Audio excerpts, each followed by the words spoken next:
what's up, FIT? This is Adrian Smith, tuning in to another edition of the Stiletto Report. And as you can see, my co-host Philip Salem has changed into a girl, or AKA Kristen Dudek. As you guys know, Philip is graduating this year, and Kristen will be taking his place on the Stiletto Report. Welcome, Kristen. Thank you for having me. I'm super excited. Hey, no guys. No problem. Now, as you know, it is our job to give the students the most up-to-date news happening on campus and in the New York City and in fashion industry. Yes. So let us know what you have for us happening on campus this week. Yes, well, the school year is winding down, guys. We only have a few weeks left. I'm super excited for summertime. The weather is finally getting London, warmer here I for come. us.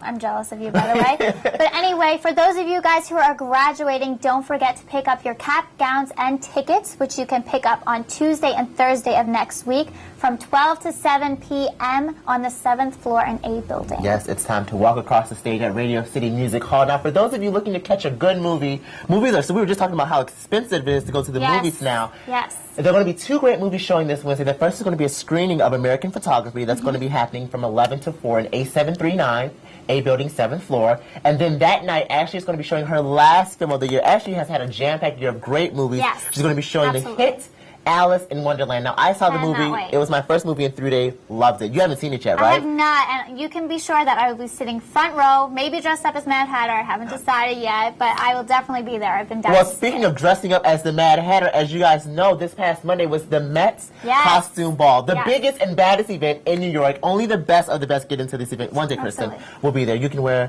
Galliano Couture. I'll wear Prada Couture. I'm looking forward to it. You'll be my escort. We'll be each other's face. But we want to talk to you guys about best dress and worst dress. Because there was a lot. Obviously, there's always a lot going on that red carpet. But this year, hands down, best dress for me was Chloe Sevigny in Proenza and Oprah Winfrey. I mean, Oprah Winfrey is a goddess. I mean, she had on a custom Oscar de la Renta couture dress. I mean, who can say that Oscar de la Renta made a dress just for them? No one else will ever have that dress. Ladies, you guys look magnificent. I did love Chloe. I thought she looked gorgeous. She's really popped into the fashion scene, being the face of a number of different brands. My personal favorite was Gossip Girl Jessica Zor. She was wearing a black and tan Versace gown. She looked gorgeous. I would have liked it on somebody else, but I still think she looked gorgeous. Worst dressed, let's talk about who is glowing down the red carpet.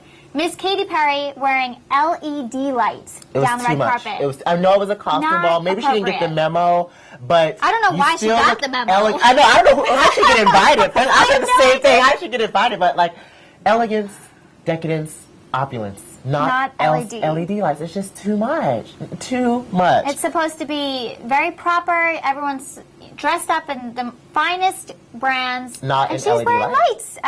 No, but speaking of music and speaking of wearing lights, now a lady who can pull off the lights was Lady Gaga, who actually performed at the Met Ball. But there's been a lot of speculation, Kristen, about copying in the music industry. Copycats, not a good look. First, there's Beyonce and Ashanti, and then there's Lady Gaga and Christina Aguilera. What are your thoughts on this? Now, I just saw both of those videos. I saw Beyonce and I also saw Lady Gaga.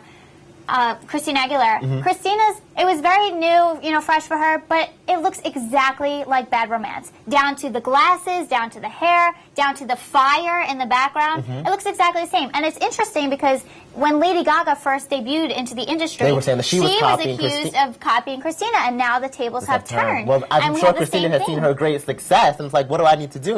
Throwing a couple of fire naked boys, some hairless cats, and there you go. It's a fun video, but it's been done before. Think of something new. And then she's also done some 50s glamour, and somebody else is doing that now. We have Beyonce's new video, which was Why Don't You Love Me? And then Ashanti was Good, and apparently my sources tell me that Ashanti's video came out first. And this is not the first time that Beyonce has been accused of not only copying people. Single Ladies was supposed to be a copying of a previous video, and then a lot of people were saying that she takes inspiration from older things and just kind of puts a new twist on it, but she's not the originator. How do we feel about that?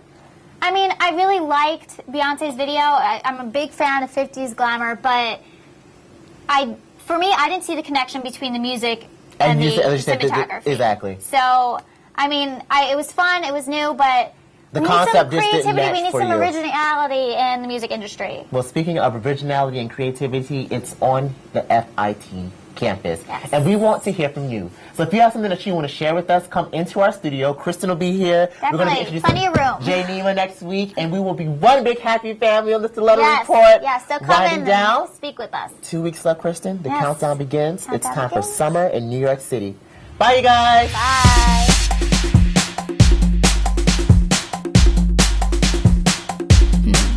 Now, honey, you better sit down and look around, 'cause you must have bumped your head.